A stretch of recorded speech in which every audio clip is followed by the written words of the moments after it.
මේ කකුලේ ඔබේ ඉදිමිලා යටට නහර ගැට ගහන්නත් පුළුවන්, ඉලිප්පිලා උඩට නහර ගැට පෙන්නත් පුළුවන්. ඔබේ කකුල අවලස්සන වෙලාද. ඔන්න විසඳුමක් අද අපි දෙනවා අත්බෙහෙතක් කියලා. සියලු දෙනාටම ආරෝග්‍ය පරමාලාභ ආයුෂ බොහෝ වේවා. අද අනුරාධපුර සිව්දේශ අපි මේ කියන්න යන්නේ නහර ගැට ගැහෙනවා.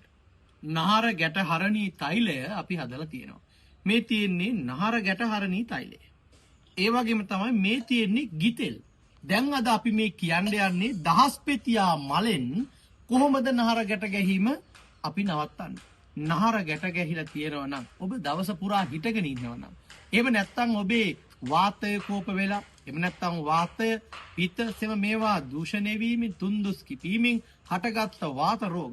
ඒ වගේම මේ කකුලේ ඔබේ ඉදිමිලා යටට නහර ගැට ගැහෙන්නත් පුළුවන්, ඉලිප්පිලා උඩට නහර ගැට පෙන්නත් පුළුවන්. ඔබේ කකුල අවලස්සන වෙලාද. ඔන්න විසඳුමක් අද අපි දෙනවා අත්බෙහෙතක් කියලා දෙනවා. රෝගයක් ආරම්භක අවස්ථාවේදී තමයි මේ අත්බෙහෙතින් ඵල ලබා ගන්න, සුවය ලබා ගන්න පුළුවන්. දැන් මේකට අපි එකතු කරගෙන තියෙන්නේ දහස්පෙතියා මල්. මේවා ඉතින් කුඹුරු වල බොහෝ අය කෘමීන්ගෙන් ඒ භවභෝග ආරක්ෂා කරන්නත් මේ දහස්පෙතියා මල් භාවිතා කරනවනේ, වවනවනේ. අද අපි මේ පෙන්වන්නේ එළඟි තෙල් එකතු කරලා දහස්පෙතියා මල් සමග හොඳින් අඹරලා මෙන්න මේ විදිහට තලපයක් ආකාරයකට හදා ගන්නවා. මේ හදාගන්න තලපය දහස්පෙතියා මල් එළඟි තෙලෙන්, දහස්පෙතියා කොළ ටිකක් දැම්මත් ගුණයි. දහස්පෙතියා මලුයි මේ එළඟි තෙලුයි දෙක විතරයි, වර්ග දෙකයි ඕනේ. මේ දෙක අරගෙන හොඳින් අඹරලා අන්න නහර ගැට ගැහිච්ච දැන් අපි කියමු මේ ස්ථානයේ අතේනේ. දැන් අපි මේක ගාලා තියන්නේ පැය භාගයක්, පැයක් විතර තියෙනවා.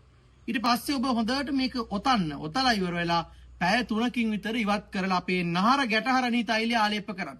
අද මේ විශ්මිත විශ්මකර්ම වෙදකමේ පාරම්පරික වට්ටෝරු වෙදකමේ අපි කියලා දෙන්නේ නහර ගැට ගැහිච්චට අද්දුටු අත්බෙහෙතක්. ඒකට ඕන වෙන්නේ එළඟි තෙල් ස්වල්පයකුයි, දහස්පෙතියා මල් මිටකුයි හොඳට අඹරලා. ඔබට අඹරා ගන්න ගලක් නැත්තම් බෙන්ඩරයකින් හරි කමන්නේ, ඔබ හොඳට අඹරලා තලපයක් ආකාරයට හදාගෙන මෙන්න මේ පදමට ගන්න ඕනේ. මේක හොඳට අදලා ඒ නහරය ඔබේ කකුලේ ලිප්පිලා තියෙන තැන්වල, කකුලේ මාංශ පේශි වල උඩින් ආලේප කරන්න දිනේ. බාහිරින් ආලේප කරලා සුළු වෙලාවක් පැය 3ක් පැය 4ක් තියලා ඉවත් කිරීමෙන් පසුව නහර ගැටහරණී තෛලය අපට කතා කරලා ගෙන්නගෙන ඔබ භාවිතා කරන්න. මාස 6ක් එක දිගට ඒ තෛලය ආලේප කරන්න. මහා වාත භංග වාත තැවිල්ලෙන් තවන්න. ඊට පස්සේ ආය නැවත නහර ගැටහරණී තෛලය ආලේප කිරීමෙන් නහර ගැට ගැහිච්චා මස්කෙන්දා මස් පිඩුවල වේදනා සමනය කරගන්න දිවෝසුවක් තමයි අද අපි මේ කියලා දුන්නේ. සියලු දෙනාටම මේ දැනුවත් කරලා ෂෙයා කරලා මේ පණිවිඩය ඔබ තව අය දැනුවත් කිරීමත් ඔබට මහා කුසලයක්, මහා පිනක් ලැබෙනවා. සියලු දෙනාට තෙරුවන් සරණයි. මම සෝමරතන වෙදහාමුදුරුවෝ. සියලු දෙනාටම ආයුෂ බොහෝ වේවා.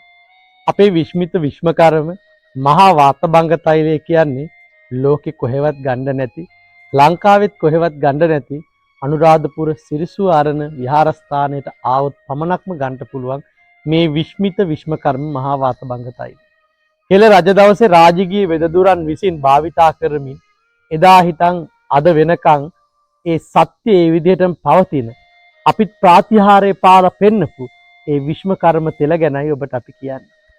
ගාලා බලන්න මේ තෙල අරගෙන ඔබ දනිස් අමාරුව, කොන්දේ අමාරුව, අත්පා හිරිවැටීම්, කෙන්ද පෙරලීම් ආදී දියවැඩියා රෝගින්ගේ කකුල් හිරිවැටීම, ඒ වගේම කොඳු වැට පෙළේ එන සියලු වේදනා, කොඳු වැට දිරලා, ආතරයිටිස්, හන්දිපත් රෝග, මේ ඇති සියලු රෝග, වාත රෝග භංග කරන මේ විශ්මිත මහා වාත භංග තෛලේ රාජකීය වෙදදුරන් භාවිතා කරපු, ඒදා අතීතයේ වෙදදුරන් භාවිතා කරපු පුස්කොළ පොතේ සඳහන් පරිද්දෙන්න තඹ හැලියේ ඒ පුරාණ ක්‍රමයටම අපි අදත් හිඳිනවා.